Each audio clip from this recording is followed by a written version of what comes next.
वाराणसी के बेनियाबाग में मोदी की रैली को अनुमति नहीं मिलने पर बीजेपी का सत्याग्रह। वाराणसी से लेकर दिल्ली तक विरोध प्रदर्शन। बीएचयू के सामने बैठेंगे जेटली और शाह, तो दिल्ली में ईसी दफ्तर के सामने धरना। चुनाव आयोग ने बीजेपी से पूछा, धरने का औचित्य क्या?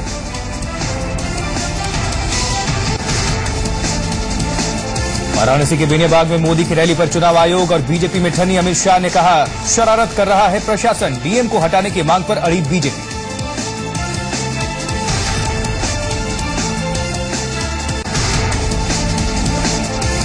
नीच राजनीति वाले बयान पर प्रियंका की बढ़ सकती है मुश्किल। बिहार के पटना और दरभंगा में हुआ केस दर्ज। अमेठी में मोदी को राहुल का जवाब, बोले नीच कर्म होते हैं ना कि जाति। तो बीजेपी का पलटवार, 16 मई को कांग्रेस को मिल जाएगा जवाब।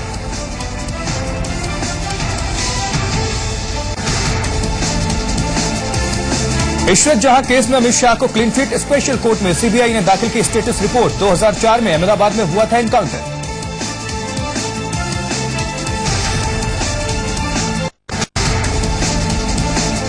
कोयला घोटाले पर सुप्रीम कोर्ट में अहम सुनवाई आज। सीबीआई के ज्वाइंट डायरेक्टर गल्होत्रा पर सीबीआई डायरेक्टर देंगे जवाब। गल्होत्रा पर घोटाले में आरोपी नवीन जिंदल से संबंध होने के आरोप।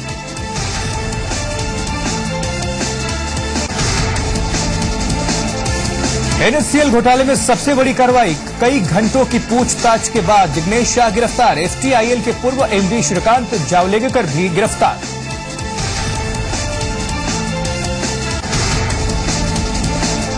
रेप की वारदात से फिर शर्मसार हुई दिल्ली। कई घंटों की पूछताछ के बाद जिग्नेश शाह गिरफ्तार। एसटीआईएल के पूर्व एमडी श्रीकांत जावलेकर भी गिरफ्तार।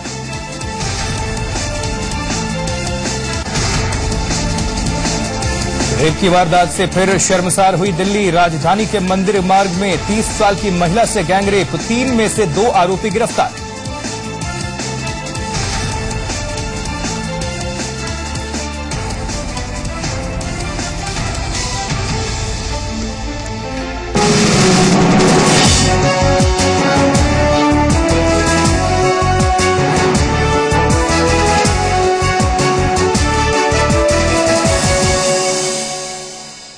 नमस्कार, सुबह के 8:30 बज चुके हैं। इस वक्त मैं हूं आपके साथ आशुतोष चतुर्वेदी। स्टेट न्यूज में आप सभी का स्वागत है। सबसे पहले बात इलेक्शन 2014 की करते हैं।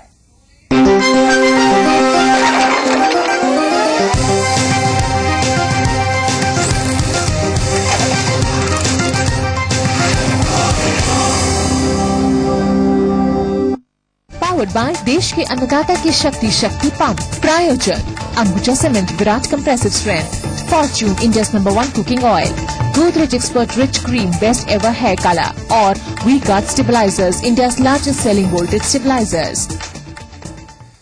तो वाराणसी के बेनियाबाग में नरेंद्र मोदी की रैली को इजाजत नहीं मिलने से खफा बीजेपी नेता आज वाराणसी में बीएचयू के सामने सुबह 11 बजे धरने पर बैठेंगे।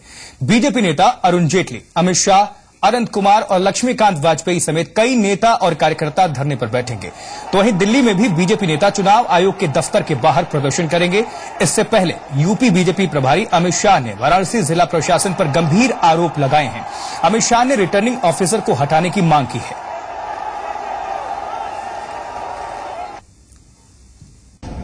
ये बात फिर से एक बार सिद्ध करती है कि प्रशासन शरारत कर रहा है और डिस्ट्रिक्ट मजिस्ट्रेट किसी के इशारे पर काम कर रहे हैं। क्योंकि आज रात को 8:10 पर श्री अरुण जेटली ने पत्र लिखकर मुख्य चुनाव आयोग और डिस्ट्रिक्ट मजिस्ट्रेट दोनों को फैक्स और ईमेल भेज दिया था कि क्योंकि मोदी जी के कार्यक्रम को ऑर्गेनाइज करने के लिए अब समय नहीं बचता, तो हम अब परमिशन की डिमांड नहीं कंटिन्यू करते हैं। निर्वाचन आयोग ने तत्काल इस बात का संज्ञान लेकर डिस्ट्रिक्ट मजिस्ट्रेट को अच्छा चुनाव कराने के लिए वाराणसी से ट्रांसफर करना चाहिए। हमारी मांग आज भी चालू है और कल का धरने का कार्यक्रम भी भारतीय जनता पार्टी का चालू है। तो इस खबर पर और ज्यादा अपडेट के लिए रुक करते हैं वाराणसी का, जहां पर हमारे संवाददाता अमित सिंह जुड़ चुके हैं। अमित, जानना चाहेंगे, अमित शाह ने रिटर्निंग ऑफिसर को हटाने की मांग की है। बीजेपी ने चुनावी माहौल को और ज्यादा जो है गर्म कर दिया है। काशी की धरती इस वक्त काफी जो है माहौल वहां पर गर्म नजर आ रहा है। क्या कुछ गतिविधियां नजर आ रही हैं फिलहाल? बिल्कुल आशुतोष, बीजेपी अब प्रशासन के साथ आर पार की लड़ाई लड़ने के मूड में है।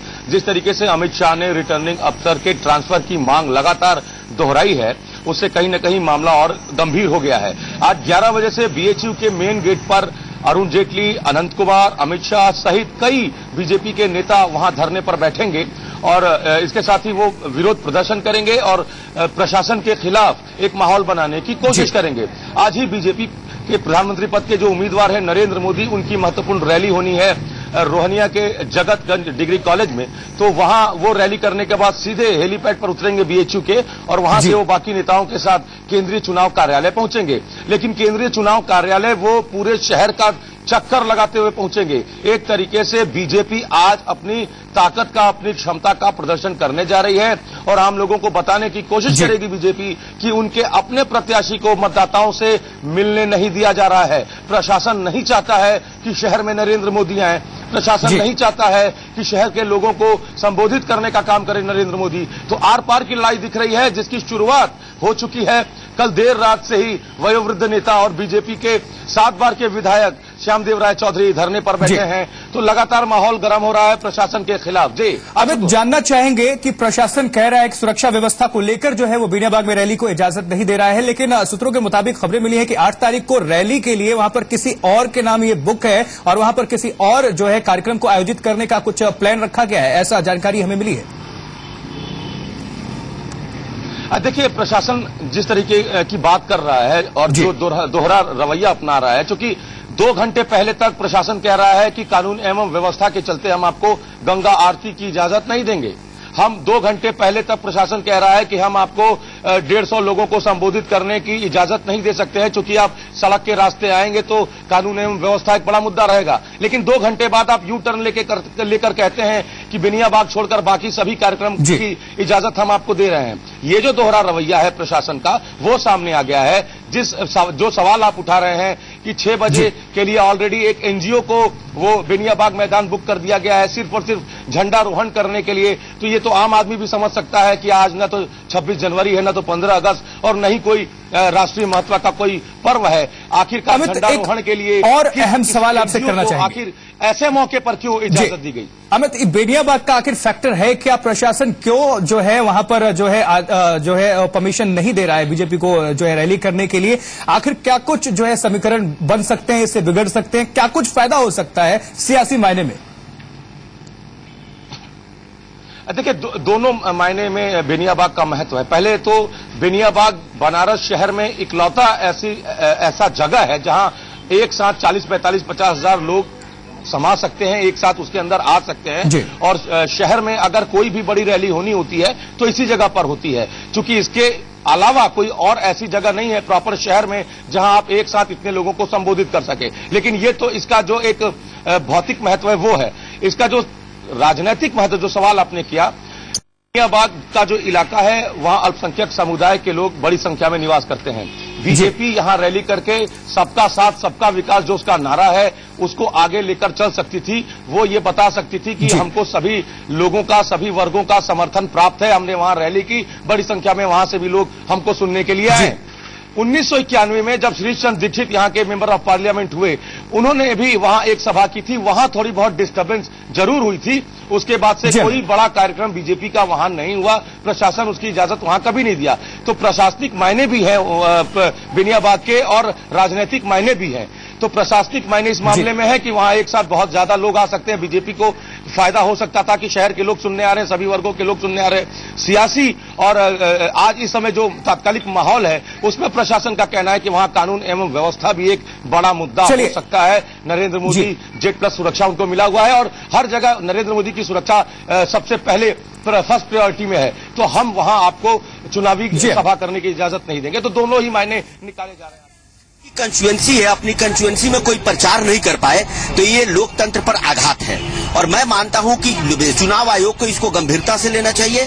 सवाल लोकल प्रशासन का नहीं है, सवाल चुनाव आयोग का है। हमारी शिकायत चुनाव आयोग से है कि इस तरह का भेदभाव आप कैसे कर सकते हैं और लोकतांत्रिक व्यवस्था में आप लोगों को आने से कैसे रोक सकते हैं? ये आप कैसे डिक्टेट कर सकते हैं कि हम 30,000 लोगों को ही आने देंगे? लोकतंत्र की खूबसूरती है कि जितना ज्यादा लोग आएंगे वो पॉपुलैरिटी का आधार बनता है और जितने ज्यादा आएंगे उतना ज्यादा मत एक। तो वाराणसी की लाइव तस्वीरें आपको हम यहां पर दिखा रहे थे और यहां पर कार्यकर्ता क्या कुछ कह रहे थे सुना भी रहे थे। अमित, आपने पूरी ये जानकारी दी, उसके लिए बहुत बहुत शुक्रिया। गतिविधि पर नजर बनाए रखिए।